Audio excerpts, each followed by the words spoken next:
So welcome everyone to the discussion on how Ukraine and Central Europeans in the EU should talk on the priorities, the European priorities. We have a great panel with mix of experiences. We have Eva Moncur, former spokesperson of Frontex, and formerly also working at various other European Union agencies. We have Sasha Duleba, who has been advisor on foreign policy to the Slovak government and has been for previous one indeed, and has for many years also been experts from within the circle of Slovak Foreign Policy Association, and Vitaly Portnikov, journalist, columnist, author also. We're very happy to have him as one of our Future of Ukraine fellows at Visegrad Insight.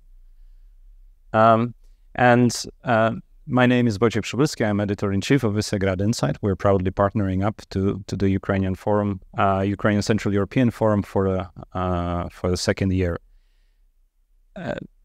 The whole forum is about communication between Central Europeans and Ukraine.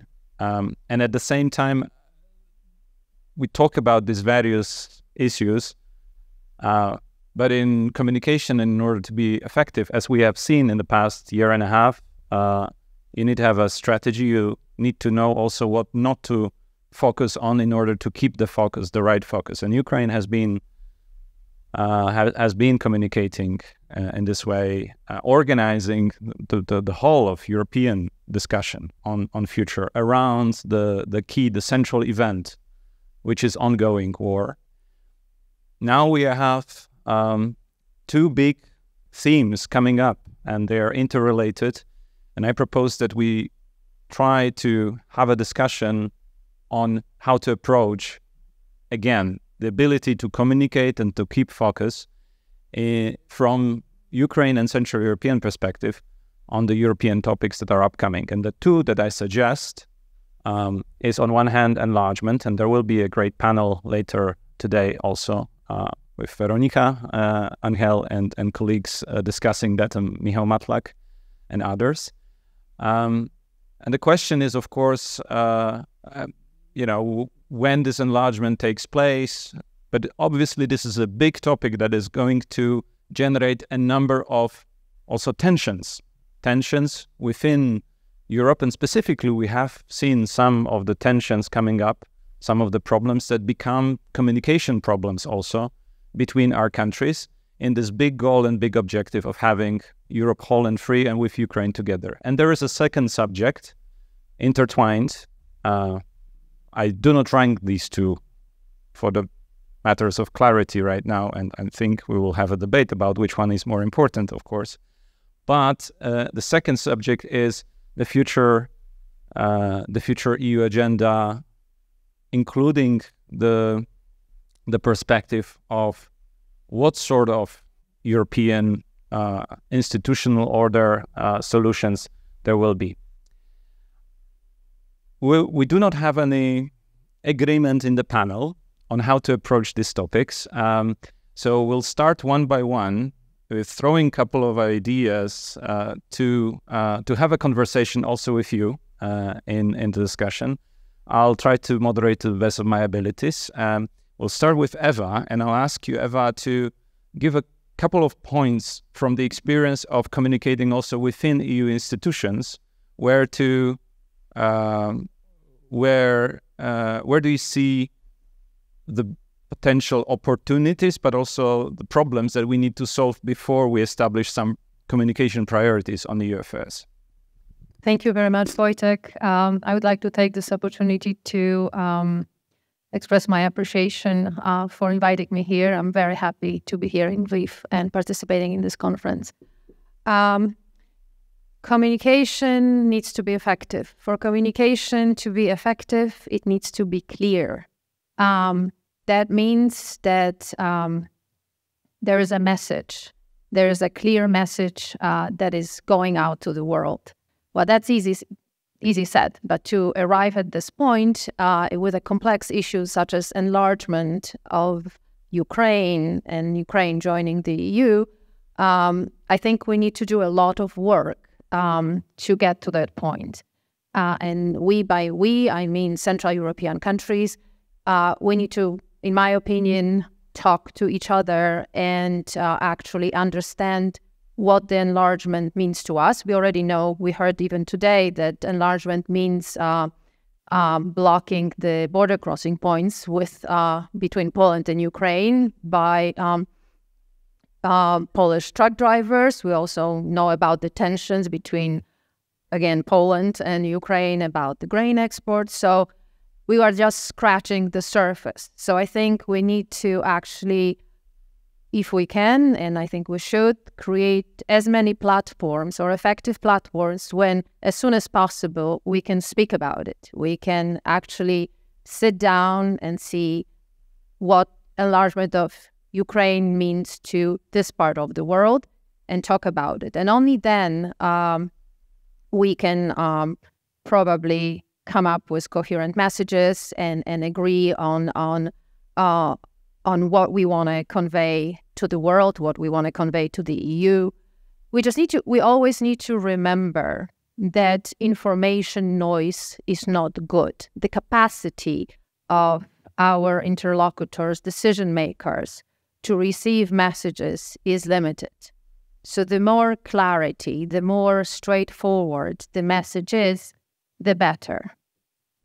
If we just lay out how many challenges they are and how difficult and complex the situation is, well, it's all true. Absolutely, we're all fully aware how complex and difficult the situation is. But that's not a message. That is not moving anybody's agenda forward. Not Ukraine's, not the countries of Central Europe. So that we need to remember that.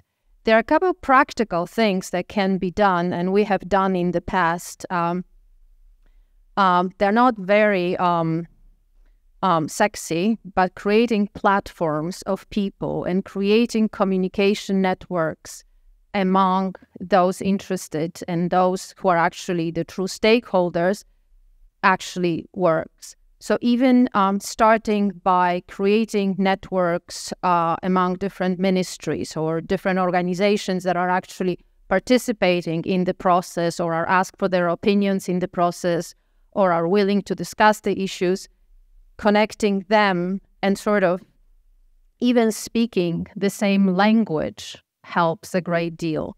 And let's not underestimate it. I've seen it very many times that as we are all speaking a foreign language to each other for most parts, and I assume a lot of communication won't be in our we will be speaking to each other in English, for example.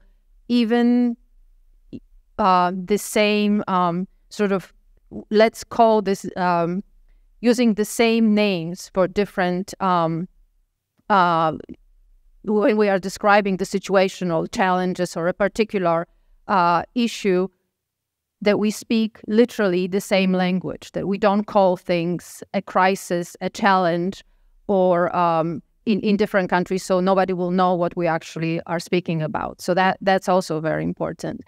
But having also an understanding, and that's I know that's a very political issue, but we could try actually knowing that when communications are going out on particular issues that relate to the accession of Ukraine to the European Union, either from Ukraine or from any of the countries, if there is some sort of understanding, maybe sharing, not a consultation, let's be realistic, but sharing of the messages. We are going to be communicating on this issue so the others actually know, are aware, maybe can try to comment, maybe can try to align.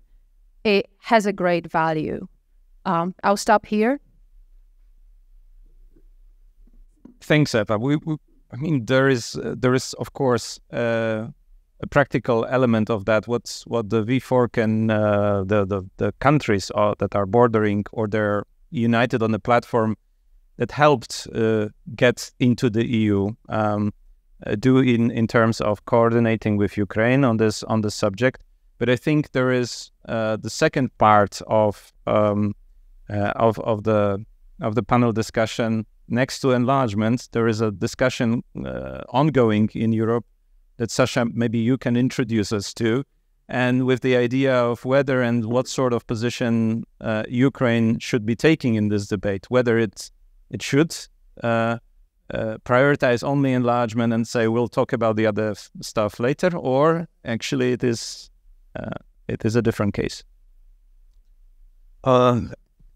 Thanks. So I'd like to express my thanks to the organizers for having me for SFPA. It's really honored to be a part of this forum. I'm not an expert on communication priorities. I can analyze, the problems we have. Maybe I can elaborate on the content of the problems. Let's start maybe from the grain dispute, or trade disputes we have now between Poland, Ukraine, Slovakia, Ukraine, Hungary, Ukraine. Look, and now we can then identify who failed, whom to blame for the situation, to which we arrived, like with the blockage of the grain exports, from Ukraine via our countries recently. Look, in March, we were promised, when I was advising to our Prime Minister and we had a talk to Ukrainian government, and we raised this issue, that we have the problem, so we want to have a solution. Okay, so Black Sea roads are blocked for agricultural, export from Ukraine. Let's use what we can do simply to offer our transport capacities, railway connection, whatever. But how to find a solution? Because, it was unilateral, temporarily decision by the European Commissions to cancel all the restrictions for exports of agricultural products from Ukraine, in order to declare the solidarity during the war as a support, okay? Before it was regulated by the association agreement, trade part, there were quotas, everything was managed, settled, negotiated, took many years to negotiate. Now the situation changed, and, the farmers in our countries are very well organized groups of the population, let's put it this way. They are very voicey, election campaign in Poland, Slovakia, whatever, they raise their agenda. Look, Ukrainians produce this cheaper. We cannot compete with them. We have to follow all the phytosanitary norms, standards of the EU. Therefore, our production is more expensive, so we are failing, whatever, do something with that. Then we have this communication with the Ukrainian government. We are promised that the Ukrainian government will establish a state company which will buy all the production from Ukrainian farmers, and then will be guaranteeing that transit via our countries. Ukrainian government promised that in March, but they did nothing. Okay, it was echoed from Slovakia, from Poland, from Hungary, so we have a problem. Also, we addressed the European Commission, okay, do something with that. No one was seriously, addressing the issue. And then situation came when we, three countries, simply, prolonged this ban. And then we got a conflict. So now if we analyze the story of now we have a solution. Again, it was agreed on a bilateral level. We agreed with the Ukrainian government that there are four, seems to me, companies, Ukrainian, then got a certification. So it is not one state-owned company that simply buys the products, agricultural products, and then transit via our countries, but there are four companies. They recognize certifications and they manage the transport. And if there's a certificate of the wagons, the trains with their certificates, they are crossing our. Everything is, resolved, no problem. If we would really be serious in our agreements, and here it's not only, I understand the Ukrainian frustration. We are in war. We are fighting also for your values. Your institutions, and you are not good partners, neighbors. You are blocking, in this situation of the war, the transit. So it's not a black white picture, because if Ukrainian government would follow what they promised yet in March, we wouldn't have this problem. We would have a solution, and there would be no dispute, so the trade dispute between us. So this is about the way also how you can communicate But if you fail and if you do mistakes in concrete steps, measures, if you do not follow what you promised, what you agreed with the partners, then we can arrive to this problem. This is the first just remark. The second, I would like to add, I'm following Ukrainian discourse on Ukraine's accession to the European Union, and I'm would like to focus on one argument which I do not agree fully, or at least I would like to raise this, from my perspective, I see as a problematic argument, is the argument raised by your Minister of Foreign Affairs, your expert communities. Let's decouple EU reform from the EU enlargement.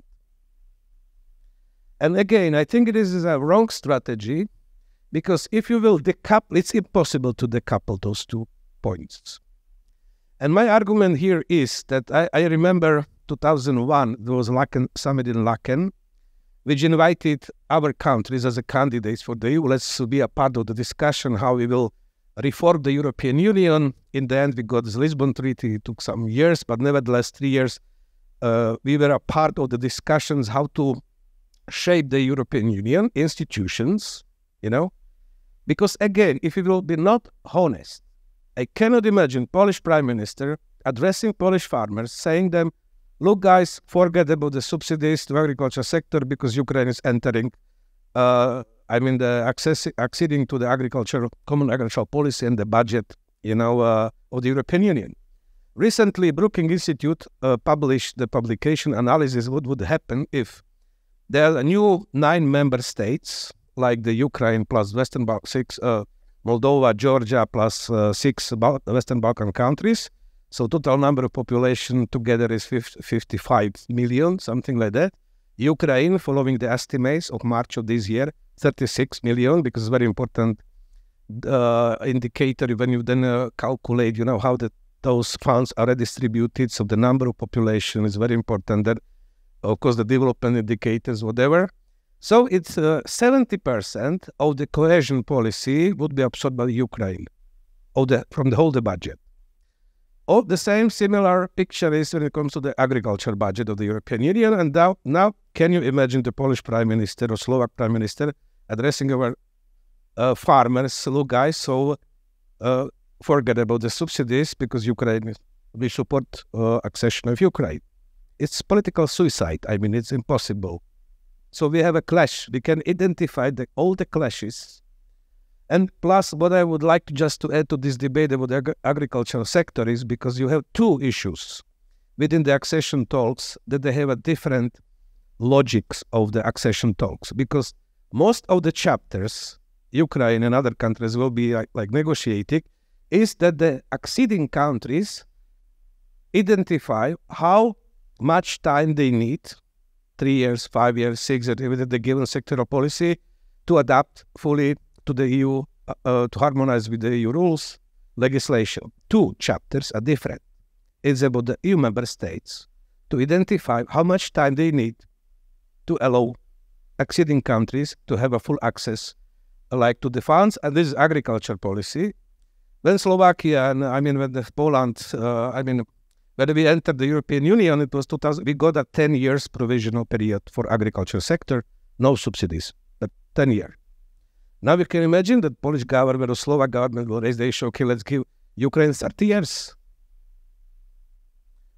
If you will not communicate that on the intergovernmental level now, as you mentioned, because it is important to communicate in advance, your priorities with the Polish, with the Slovak government, Hungarian government, and if you will wait until the moment when our governments will submit their national position on agricultural sector when it comes to the accession of Ukraine, you might be very much surprised, and there will be another conflict. If you can identify that as a problem, another issue is a free movement of labor force. So these are 2 issues when the EU member states identify how much time they need to prepare themselves for newcomers. The rest of the chapter is you will identify how much time you will need to harmonize. This is a very sensitive 2 issues that should be well communicated in advance on bilateral level. And I would like to add maybe the last point here because I experienced for me it was a very interesting experience when we were supporting a decision of the European Council to grant candidacy status for Ukraine. In between March and June, the Prime Minister Heger had 2 rounds of talks to all leaders of the member states. And plus we had a special talks with the most skeptical countries on the level of the advisors. It was a very interesting experience for me, and they understood that the EU works like, it's too late to wait for the meeting of the leaders of the European member states. You should, on bilateral level, to talk to each separately, constantly, permanently, if you want to have an outcome at the council, at the meeting, or at the summit, which you prefer. You have to work on that on a constant way. And what is very important for Ukraine also to understand, it's not only that Ukraine will be pushing, okay, let's go forward with the accession, whatever. It's also very important to have allies within the European Union, member states that will simply lobby for you. But before, if we are speaking about this sort of Ukraine Central European tandem in that, if you want to have such a neighbors that will be lobbying, like we did in case of granting of candidacy status, you have to agree on all the issues in advance, what will be done as before. Poland, Slovakia, other countries will submit their national positions to European Commission. So what is national interest and what the European Commission should, simply to follow in the talks with Ukraine. Then it will be late. Now is the time to have this dialogue, to have a good arguments. Okay, so for now I will stop here. And what I would like to, again, to raise this issue, Ukraine. This is a critical momentum, not only for Ukraine, but also for the European Union. It's very fragile, very complex project. Ukraine should be increased, should have an interest, is a functional project. Ukraine needs a functional European Union and should be a part of the solution, not part of the problem. And this is very important to achieve even from the perspective how you will be able to communicate your priorities. You have to have your clear understanding how to reform the European Union. So this is a functional project with you on the board.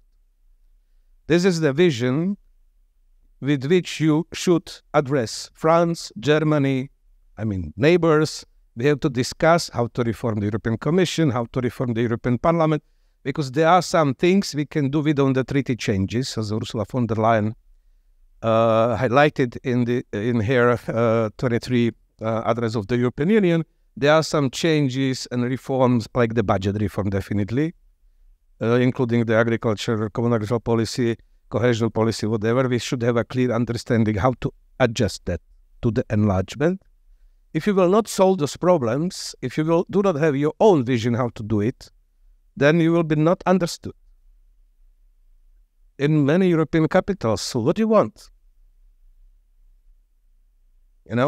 So maybe I will stop here and I'll just add, not even summarizing, but relating to what Sasha said, that this process of learning what do we want in Central European countries is at the same time ongoing. It is probably a bit more advanced than clearly Ukraine now was prepared to do, but it's not that it's complete. And the Central European countries are in this game at the same time for trying to elaborate and build up as a position.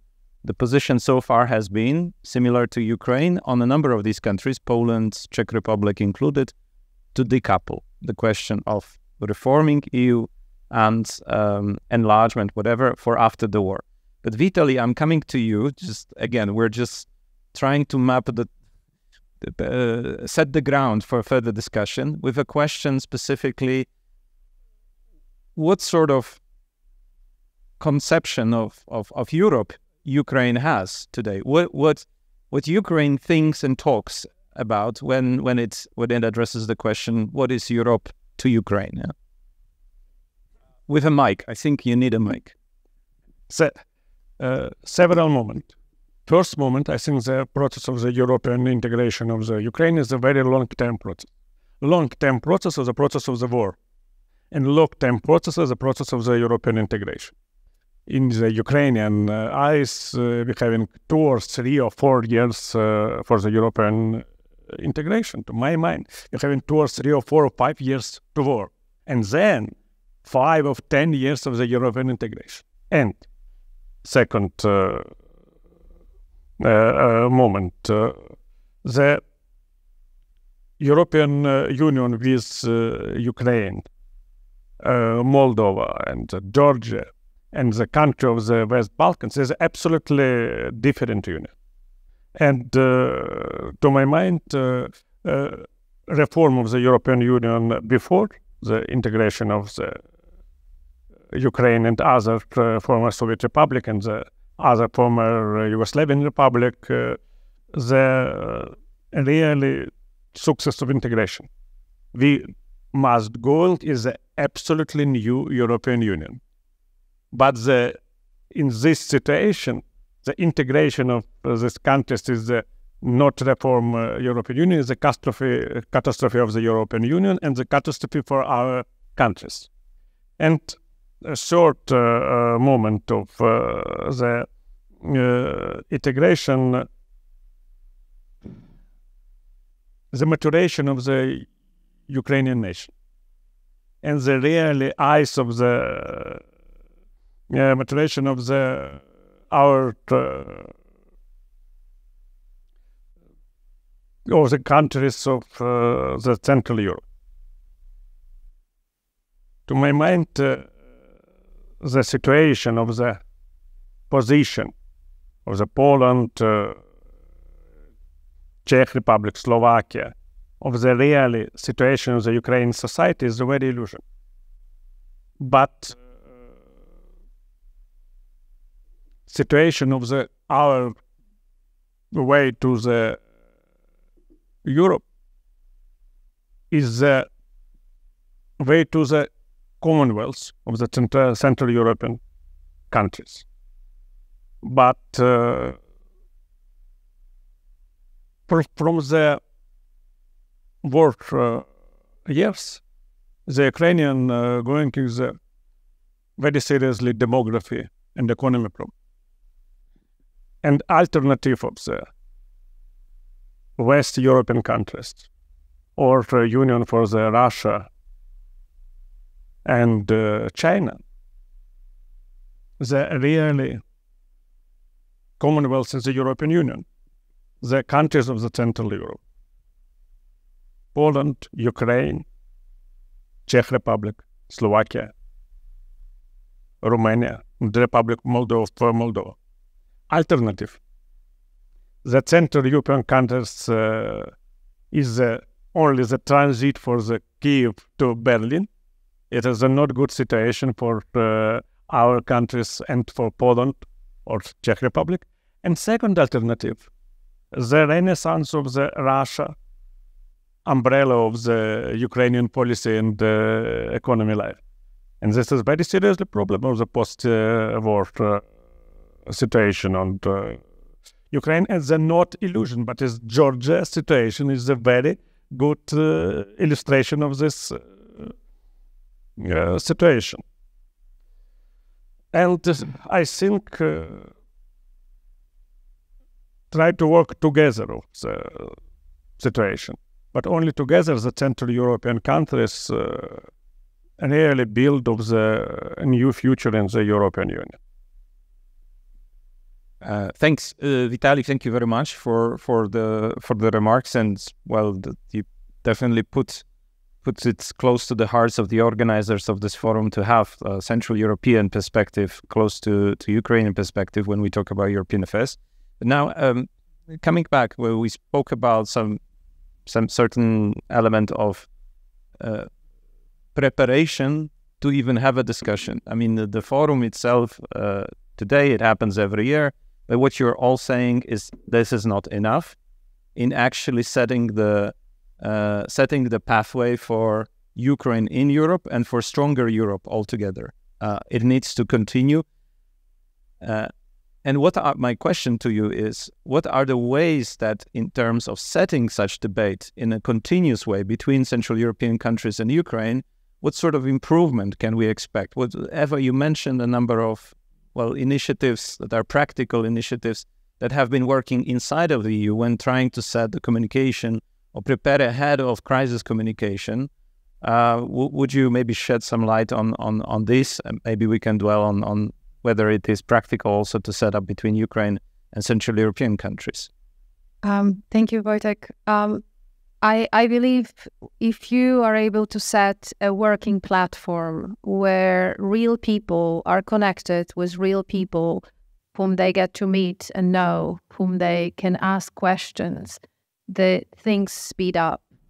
If you set a platform of communication professionals, which I have done in the past, and they get to know each other, and then if they have questions or issues, there is a real person to whom they can write or to whom they can talk about a variety of issues, clarifying many problems goes faster.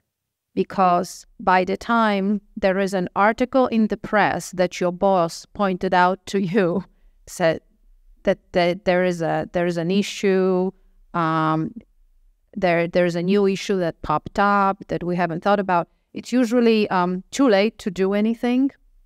So it's much better to talk and be aware of potential contentious issues. It's much better to just exchange information, and it might turn out, like in my case, it turns out that the things that we thought were huge issues are actually can be easily resolved, but there are other issues that we haven't thought about that are popping up that we actually should address and our experts should look at. And so the more we talk, the better. And another thing I would like to mention is perception matters. Perception matters. And what I mean by that is that right now, and this has been mentioned several times on this panel and in previous panels, if the news to the world goes that Poland is blocking border crossings with Ukraine, well, that goes out. That goes out to Paris, Berlin, Washington.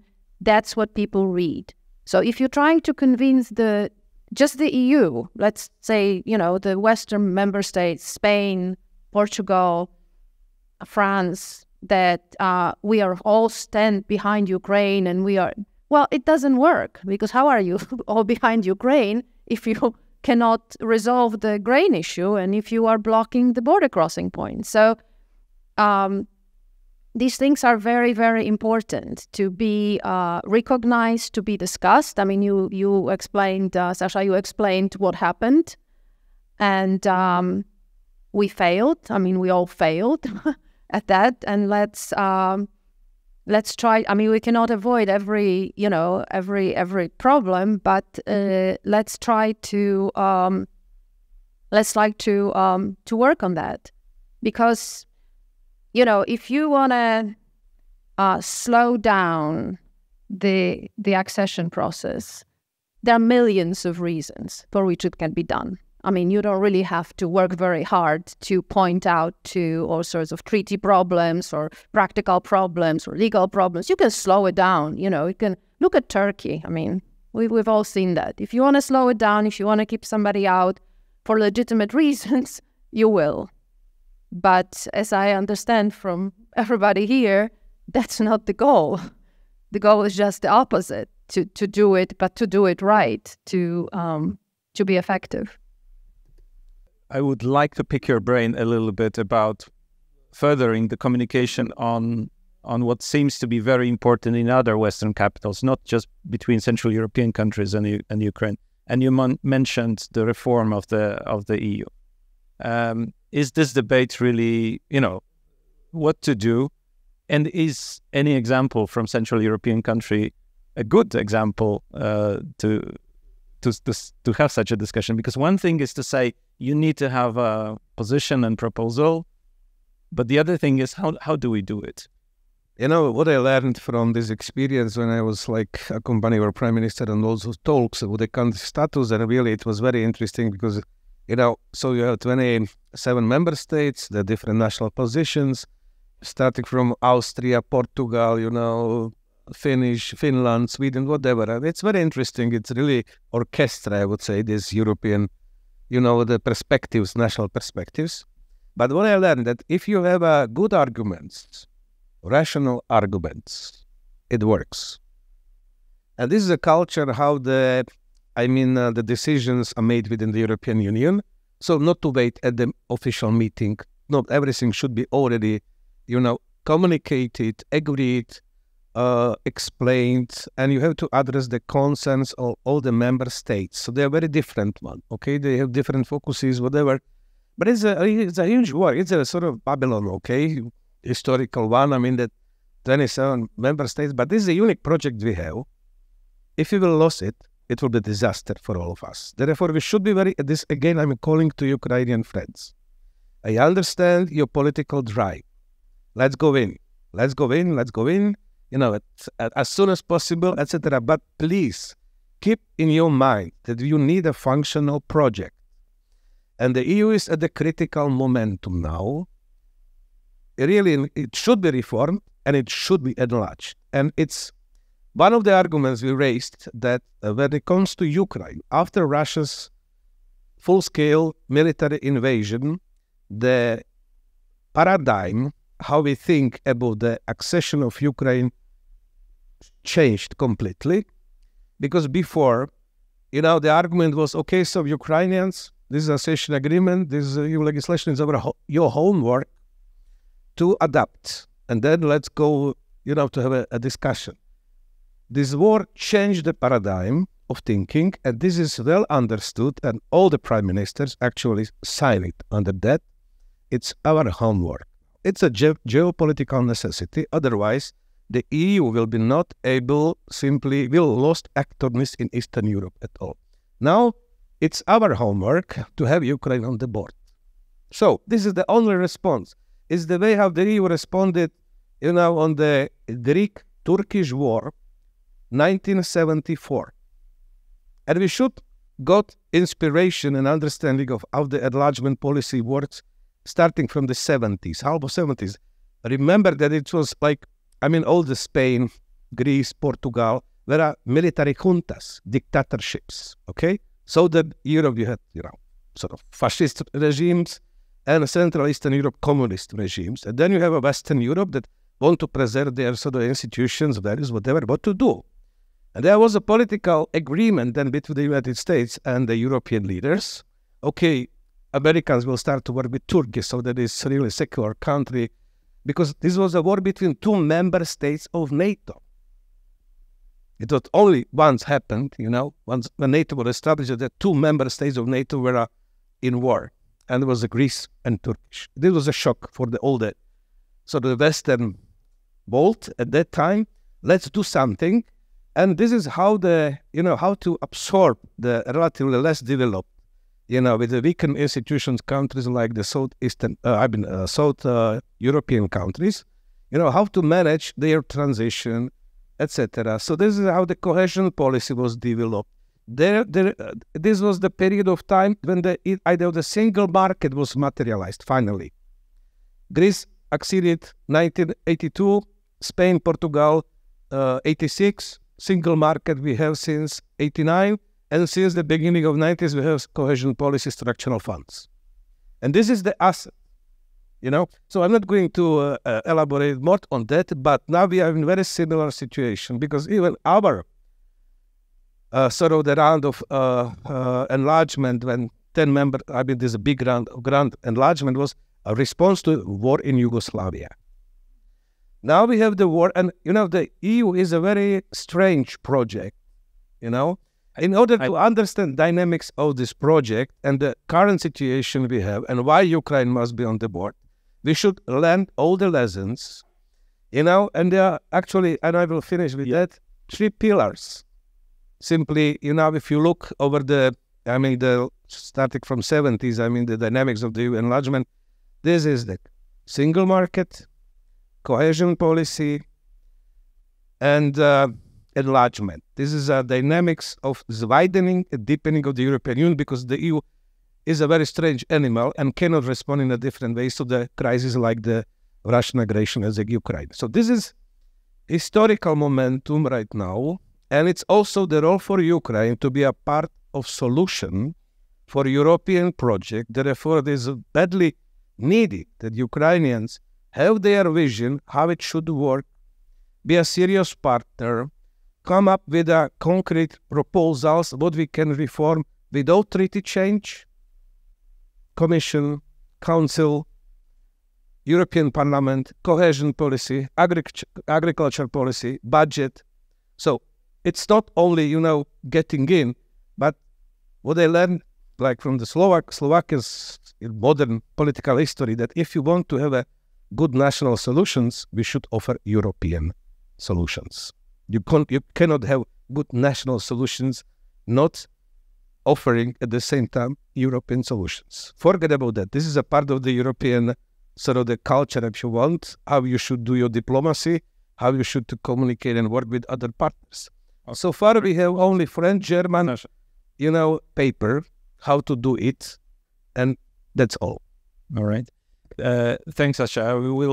I would greatly appreciate if we can see something coming from Central Europe on the subject, because demanding it from Ukraine right now is challenging. So I can understand the position that Ukraine is in, and several countries pointed out to that. Nordics, that basically was also the countries of the Nordic states of the European Union together, Poland, Czechia, had this position already last year. I believe with the new government in Poland will not change. And I think the new Slovak government also will not be encouraged to discuss big European reform all of a sudden.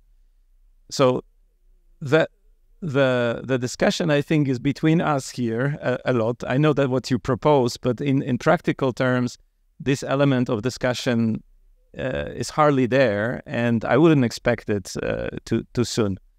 But in any case, coming, Vitaly, to you, and then I would welcome questions and comments from the floor. The question is whether in Ukraine there is developing over the past difficult wartime, maybe even from before, more of a discussion on Europe in EU, not outside of Central European countries, as Sasha said, something that is functioning and that can function for and together with Ukraine on board. Where to seek for the seeds of this debate for the future? What are if you mention 3 elements, that's good enough. Where to start? First element of the Ukrainian future is the end of war. What is the end of war? We are not understand absolutely. What is the territory of the controlled of the Ukrainian government? So they not understood absolutely. What is the population of this country? 25 million or 35 million? We absolutely not understand. But the long war of Russia with Ukraine is the way of the change Ukrainian stance from the state of the analogy Poland to state of the analogy to Slovakia. As absolutely different countries from the economical, political, and social perspective. The first moment, the real problem. Second moment of the problem of standards, corruption.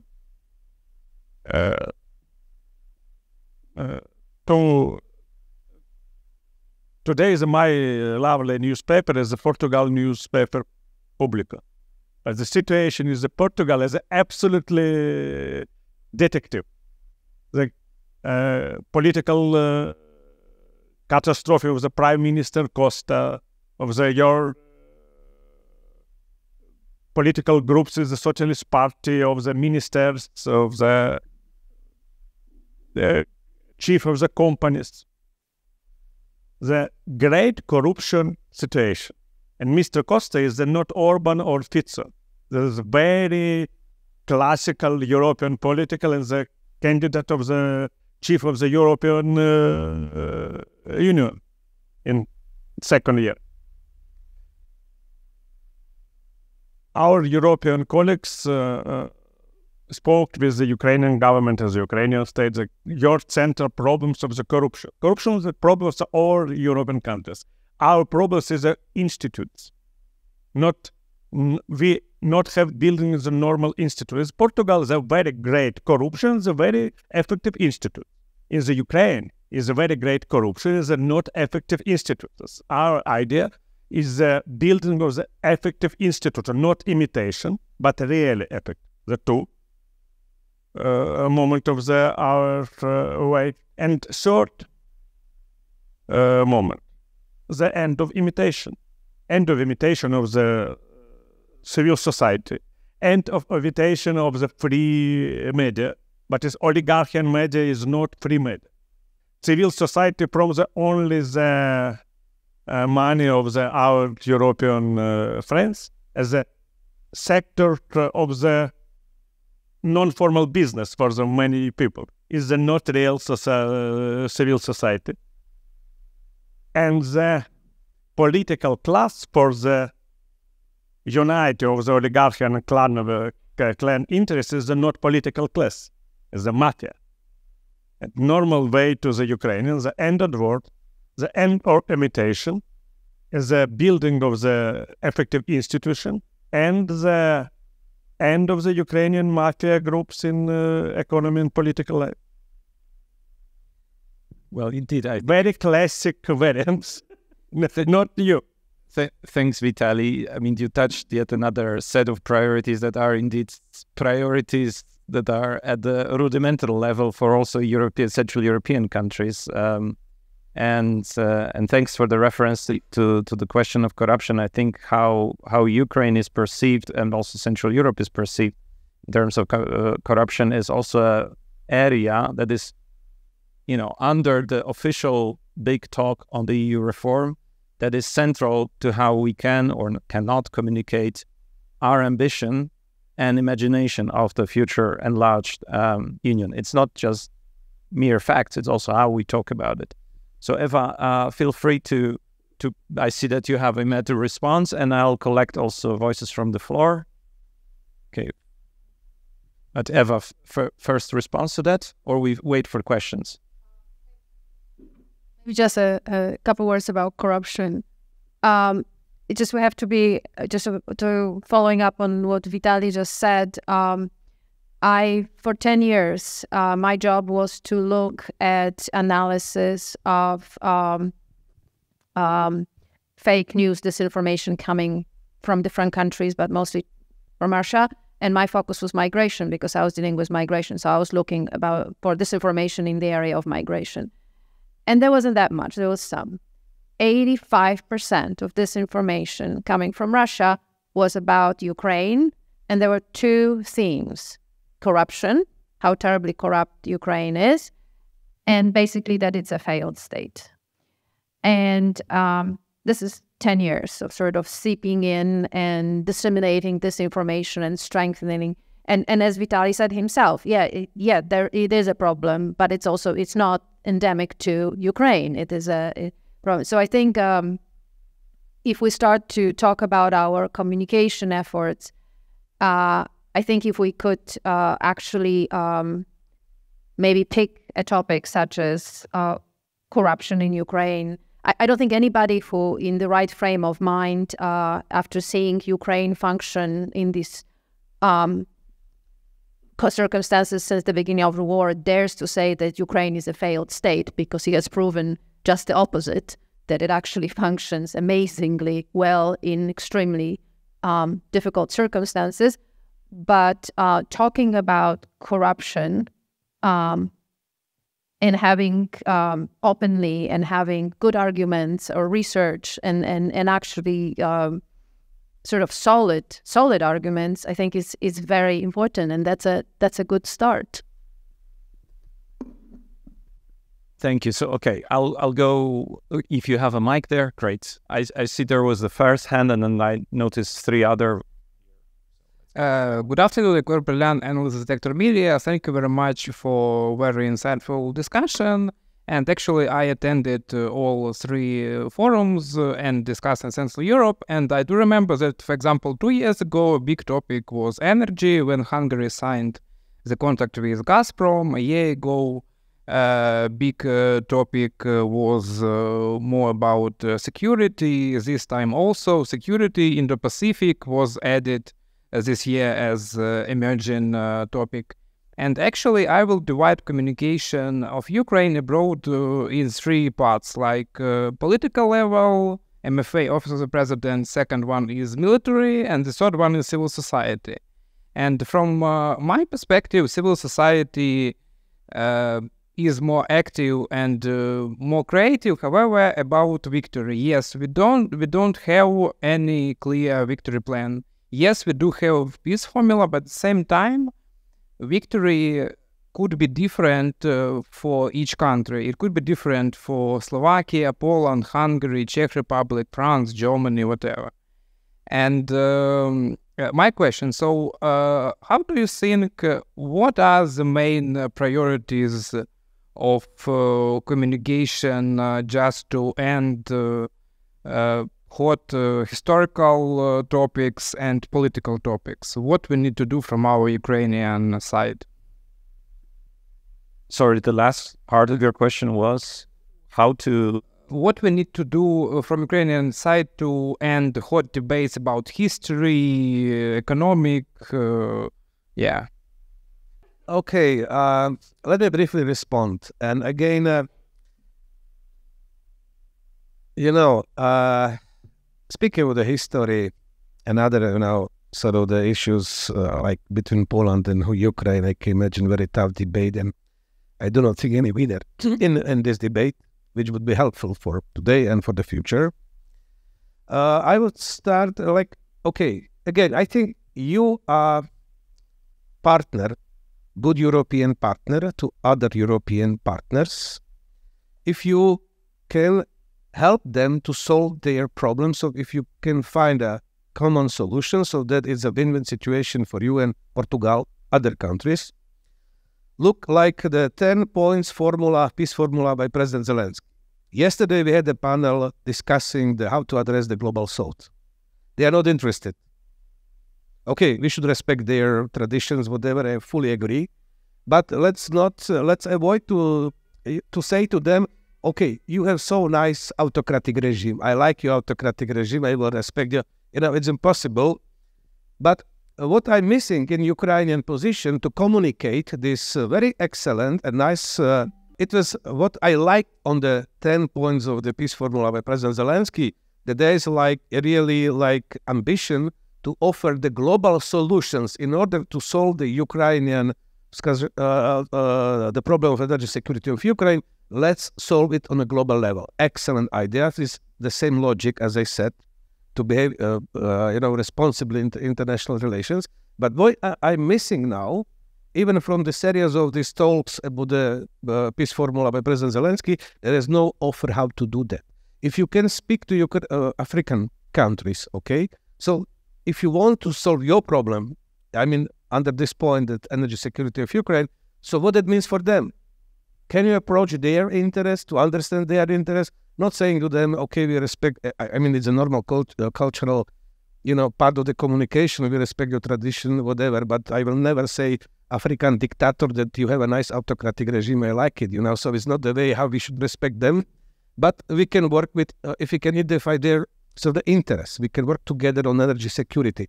And I'm missing the follow-up to this proposal from Ukrainian side, what to do with those very concrete points, what that means for other countries. So I'm missing that. But okay, I understand that was part of the answer, but part of the answer is probably also what sort of topics to pick up other than history and memory, but also, I guess, at least from the Polish perspective, how to actually be able to communicate it at a different level of intensity of the part of the relationship, which is about history and interpretation of our common past. I don't know if you have immediate response to that, but we keep it in mind in the perspective, and let's have Sergei then, and I see, two other hands. Thank you very much, Sergei Gerasimchuk, Ukrainian Prism. The EU reform is inevitable. That's a fact. However, for many years, the EU has been reluctant to open the treaties because of the fear that the treaties cannot be closed. And nowadays, the situation is even more complicated with all this parade of populist political forces in most of the EU countries. And don't you think that with the EU reform, we will get into the trap of endless reform because the countries will simply not be able to ratify their new treaties? May I briefly respond? On briefly, yeah. EU reform is necessary, is must. Otherwise, Ukraine will not enter and not become, there's very practical issues when it comes to agricultural policy, cohesion policy, whatever. That means that at least there should be a reform of the budget. Otherwise, it would be, a political suicide for our prime ministers to support the process. Even Fico said that he will support European integration of Ukraine. Okay, but let's work with that. There are some reforms that the institution might be adopted without treaty change, like Commission. If we are going to have 27 plus 9 countries as the EU of 36, there is already provision in the Lisbon Treaty that let's have the rotation, so for one election period service, 2/3 of the countries will be presented, and then there will be rotation, and 1/3 will be changed, and so on. It is about the agreement, political agreement at the level of the European Council. Let's go this way. It's possible to do without treaty change. Also within the parliament, because after the Brexit, there is a mechanism how to redistribute the seats within the European Parliament. But, this is a limitation because the treaty says that maximum members of the deputies of the European is 750 plus chairmen, and that's it. So if Ukraine enters, let's work with this figure, 36 million, as it was estimated at the Brookings Institute in March of this year. So that means that it will receive something between 50 to 59, if there's no agreement, seats, like between Poland and Spain, something like that, okay? It's impossible. That means there's a need to be achieved agreement on the redistribution and reduction of the seats in the parliament. It's possible without a treaty change. Very tough topic, I can imagine, but nevertheless, it's possible without changing treaties. What is not possible, budget we can change without treaty changing. So we need to open to agree on the the structure of the budget, cohesion policy, rules for the distribution of funds so that we all are satisfied. It's possible. Very hard to talk because of money is always very difficult. But what is not possible to reform the council and the qualified majority voting. This is a key issue because in our region, Central Europe, we have Polish position. Fico always already said that if there will be if it will be eliminated or introduced on all policies, so it is a problem. Czechs are against, Poles are against, but no one is debating and discussing the formula. Now we have the formula that the qualified majority voting within the council is 55% of the member states, and the share in the population should be at least 65. Why not 60-60, what Germans and French colleagues offer? Why not to discuss, in order to strengthen the position of the smaller member states? But let's have a real relevant discussions on that. Not just calling, let's go forward with the enlargement, whatever. We should have clear answers and vision and arguments what we can do without treaty change, what's possible, let's go this way, let's not open the treaty, but... On communication, may I just, I'll introduce my points, because Sasha, you're on the substance, presenting already different solutions, and we go into granularity that is also hard to comprehend. But, not that what you said is hard to comprehend, but generally, if you try to put it all together and debate it as one package, it's like reading and memorizing Treaty of Lisbon, which is good luck with that. The elements which I find really important in what you say is that regardless, and that's direct answer to Sergei, regardless if the treaty reform is actually your agenda or not, you have to be prepared to talk about it. Because that's another thing that I would be critical of my own country so far, and probably until the new government develops a new position, we don't have talking points even on this. And saying that we don't want the reform is not a position. Because having an ambitious agenda, a certain direction, it can get you to discuss many other relevant interests and issues. But saying what Central Europe has been doing partly in this discussion was primarily saying we do not want to discuss. And saying that we do not want to discuss gets you nowhere in all the other relevant interests and issues to be really fixed and solved. So if we are reaching certain element of clarity now between us, hopefully, that would be my point to make. But all right, so let's go with further questions. Thank you. Actually, I will continue to make some clarification points here to respond to what Alexander said. Ukraine never said it is opposing reform of the EU. Never. I mean, if you put the question like this, I think Ukraine will support the reform of the EU, of course, if there is a consensus of the member states. Ukraine is not decided on it now, so far. And I mean, I understand we have a lot of tasks to do in Ukraine. I mean, we have to defeat Russian army on the battlefield. We have to feed the whole world. We have to solve problems of many other countries in Africa, elsewhere. We have to solidify international humanitarian law, and also we have to reform the EU. I mean, come on, it's too many tasks for us. I mean. We are not that huge empires to solve every problem of the world.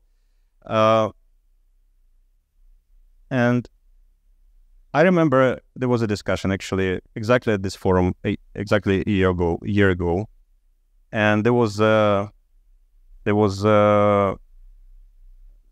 Debski from Prism, from Polish think tank, replying to I think to a colleague from Germany, exactly on this question, on the reform of the EU. And the reply was actually of Sławomir, as far as I remember.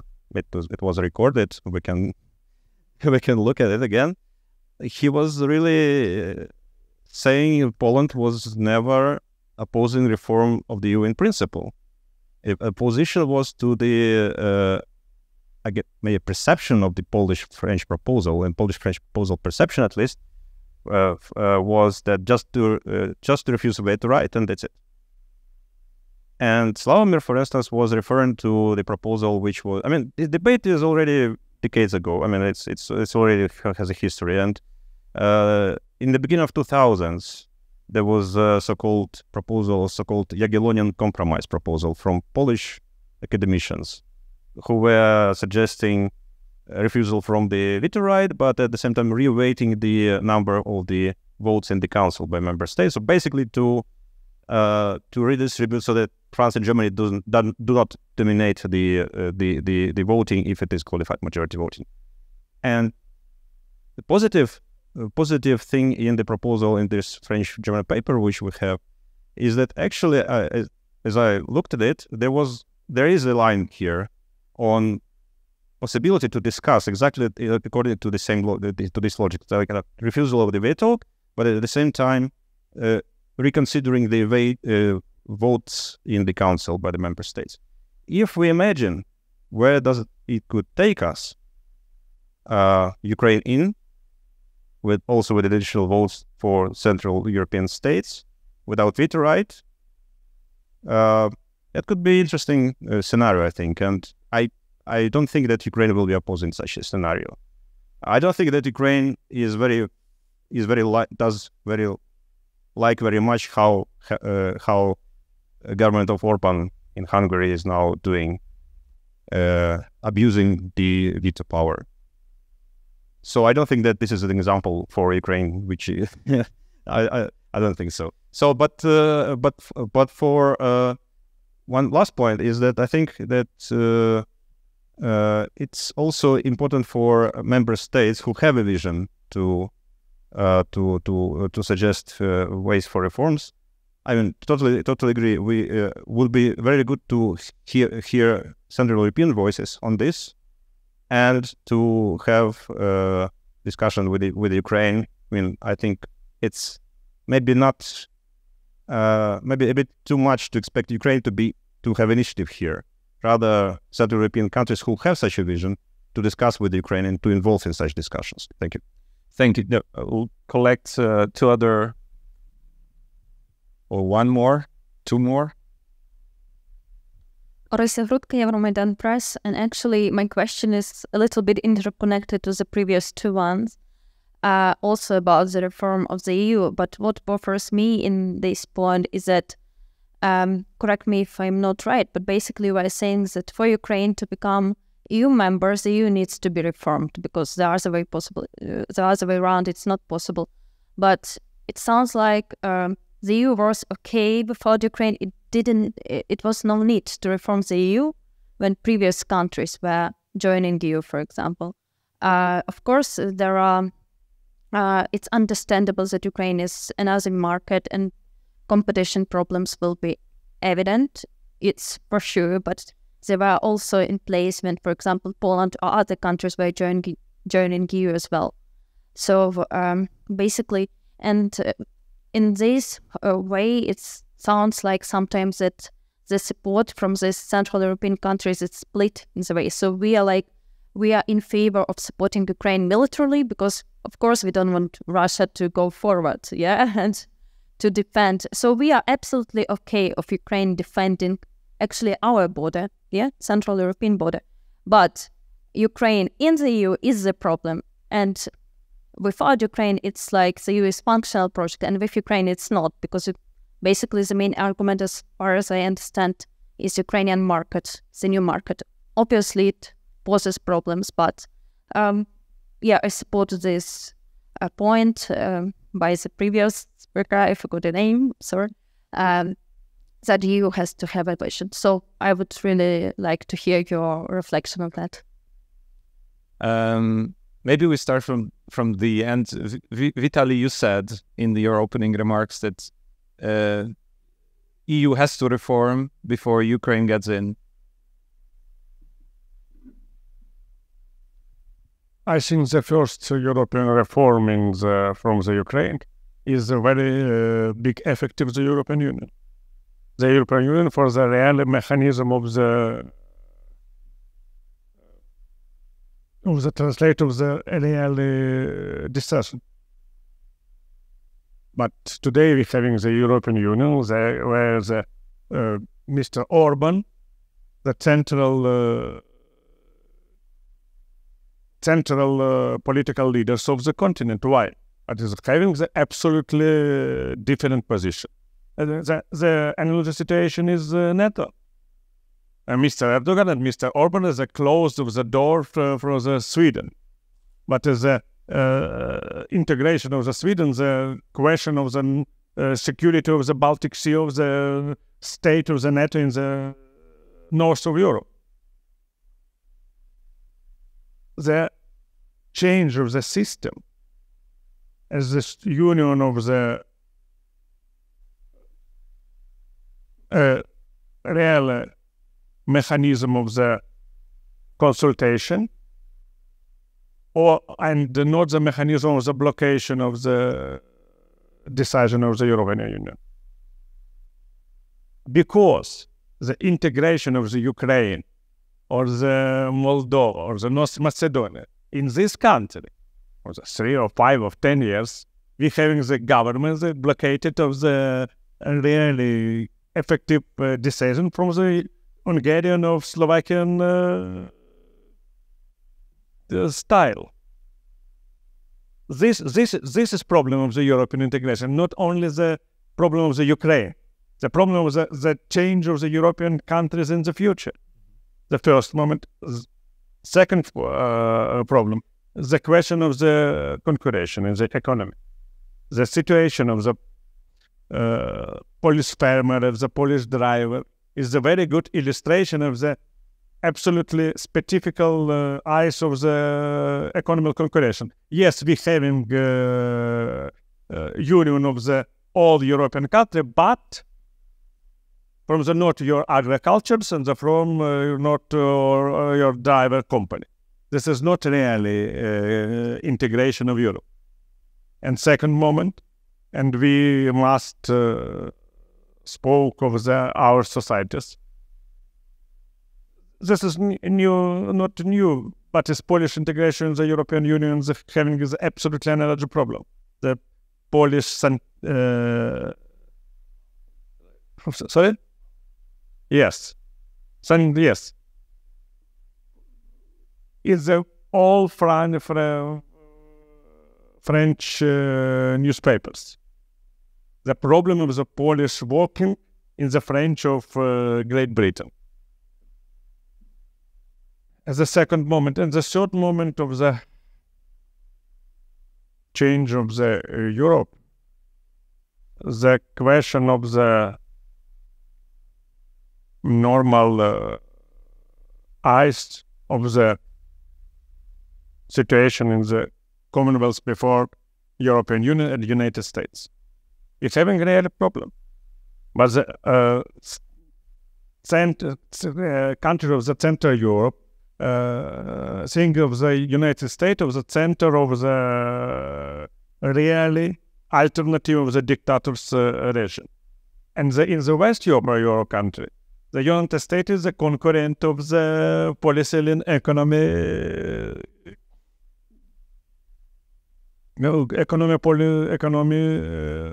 situation of the situation of the China and other country of the South, and European Commonwealth of the relation of the South countries. Thank you, Vitaly. There are a couple of points that were raised also regarding the.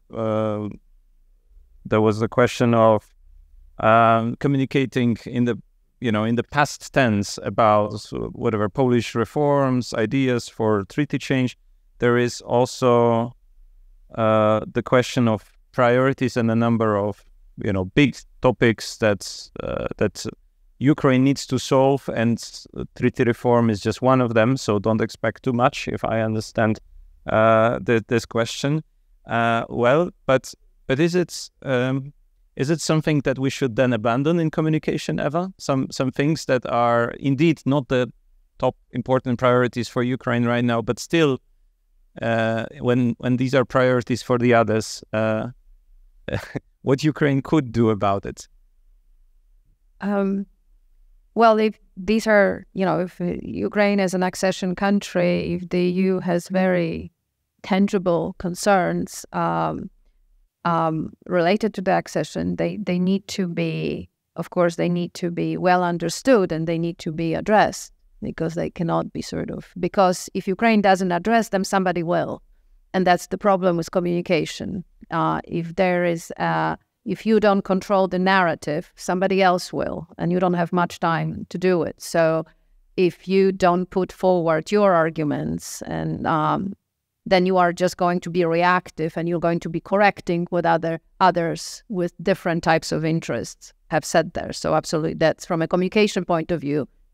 I have looked at the recent coverage, and the reform of the EU pretty much makes the headlines. I mean, it's every other article in any respected newspaper. The reform of the EU is in the headlines. So if that is not addressed in the context of the accession, and if there isn't a position, as you said, even if we don't want to talk about it, even if we, from the Polish point of view, actually don't feel that we need to address it, there needs to be a position, and it needs to be addressed.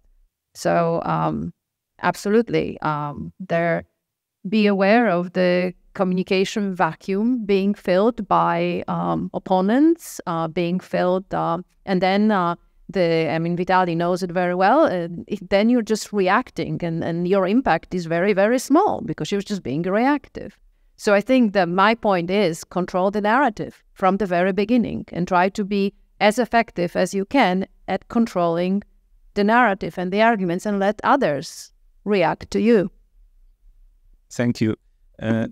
Sasha, before you start answering, there is a direct question to you. Remember that about position of Ukraine on the reform on the reform of the EU overall, where you need to address it. I can bring, because there were also Polish elements. I can bring in, since you mentioned Sławek Dębski, the very important part here is that Poland loves to discuss history. And is very good at discussing historical battles that were lost.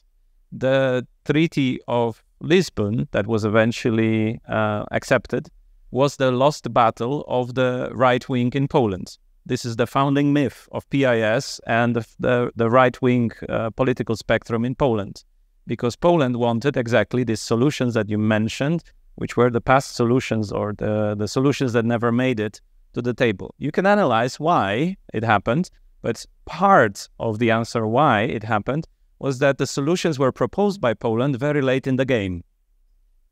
Very, very late in the sense that nobody understood even why they are proposed, how they are proposed, and they were not in advance discussed. So if any lesson is from that period, and the Polish position of early member in the European Union is exactly that we were too late realizing that we have some interest to communicate in terms of the voting and the structure and our vision of the future of Europe. But we were coming very late only in a reactive and response way once the proposals were laid out. I think the Central European experience overall, Vitaly mentioned stop imitation game, is to take control and treat yourself seriously and not saying, oh, we cannot. The Polish position now, unfortunately, and that was communicated from the MFA in spring, and it's on the website still, the official position, is that Europe primarily is a peace process, and the most difficult decisions to be made in terms of offering peace solutions inside of Europe, but also the solutions that Europe would accept in order to stay together, cannot be qualified majority voting, because they need a consensus of all the members that are part of the big peace process.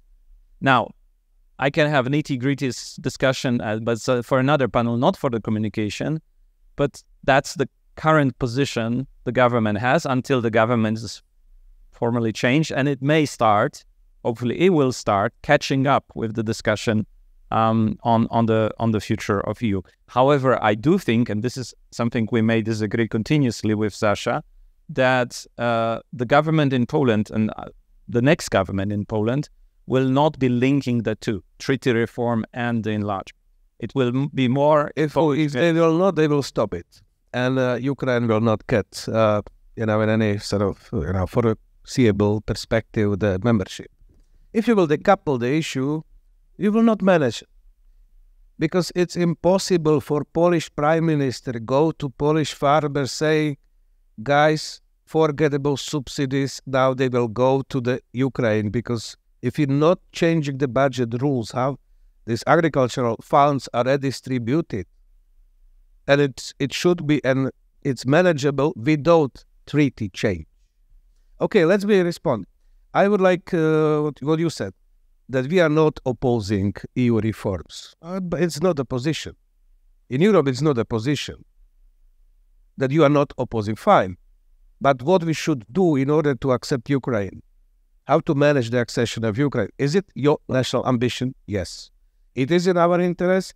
Yes, in Slovakia, we have two camps of people who, how they read our interest vis-a-vis Ukraine. I'm one of those who say that stable, democratic, integrated Ukraine is a source of prosperity and security for Slovakia. Let's work on that. But that doesn't mean that the Slovak Prime Minister can go to Slovak farmers saying, sorry guys, we will stop to donate, we will stop receiving subsidies because Ukraine is, if you are not changing the rules of the budget and this, it's not a position. I'm not opposing, do that guys. Not. It's not a European position. If you want to be a partner, it's your home. It's not the Brussels there, Brussels here in Lviv or in Kiev. It's your own home. You cannot resign on how it will look like. if you want to feel comfortably there. It's not true that EU was not changed after we entered the European Union, because the EU opened the treaties. So now we can maybe manage some issues without opening the treaties, but not to stop the EU reforms. The Lisbon Treaty is an outcome. It started 2001. All the regular revision of the treaties, because in the wake of this big grand enlargement 2004, and in the end we got the Lisbon Treaty with some problems, some delays, 2009.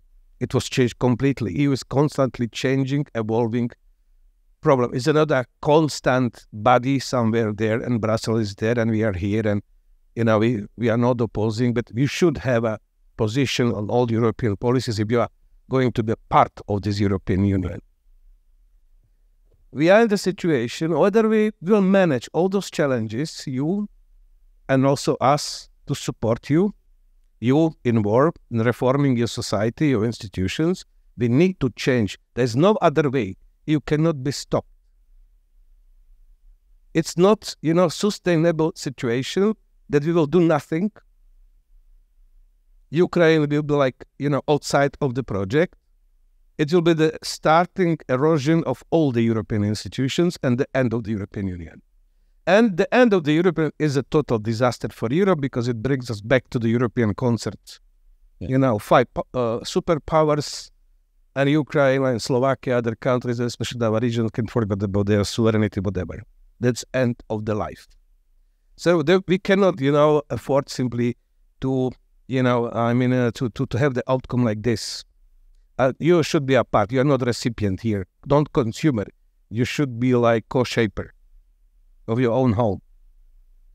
Thanks, Sasha. That will be also the last remark on the panel, and I thank you very much for sharing your expertise, your thoughts and dreams of what the future of Europe discussion should be looking like. I think we rest with some disagreement. We may continue later on how to communicate the priorities on which we actually agree, whether communication priorities are policy priorities at the same time. And I think there is an important difference here to be made, because without